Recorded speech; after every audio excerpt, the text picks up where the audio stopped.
50 лет не платили матери пенсию. Так, съемку прекращаем.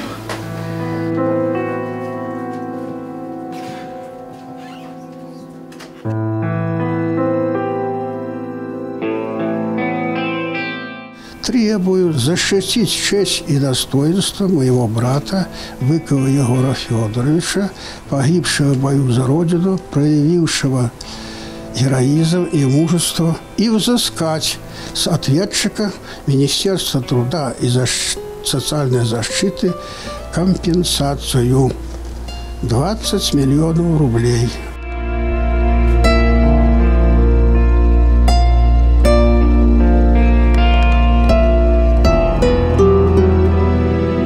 Мать оплакивала, мать не знала, где что, никто нам ничего не сообщал. После войны сначала говорили, что ваш сын пропал без вести, но пенсию все равно не давали. Настойчиво стали проявлять, сказали, не шумите и так далее. Ваш сын, матери говорит, предатель.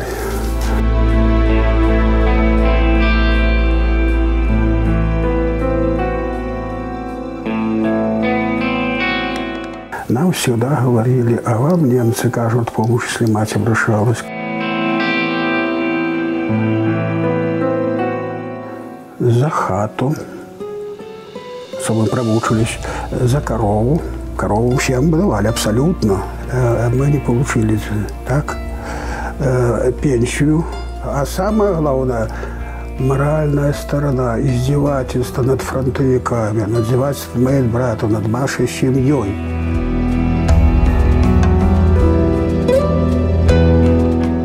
Значит, здесь имеются документальные данные о том, что с 1947 года извещение о том, что ваш брат погиб. И есть информация о том, что с 1944 года она получала пенсию. А вот кто получал, кто расписывался, все это есть? Ну, извините, документы о выплате пенсии хранятся 3 года.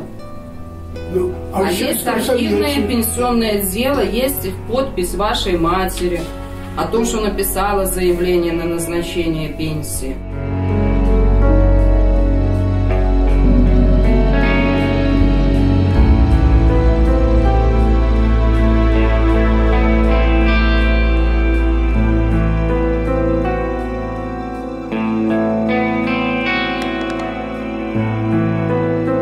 Мать же сама ничего и слова не могла писать.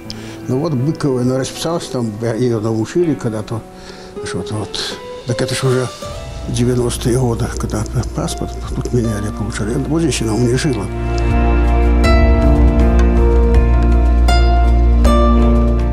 Но неужели мать, получая пенсию, и заставляла меня работать на этом заводе, чтобы я ей помогал на лесозаготовке, а денежки это копила ли что? Ну такого что не может быть. Это вообще дикость какая-то.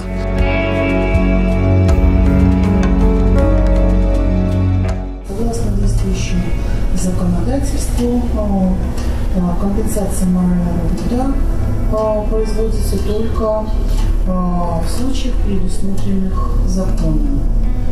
Поскольку в данном случае законом не предусмотрен правовых оснований для компенсации морального вреда, не имеется.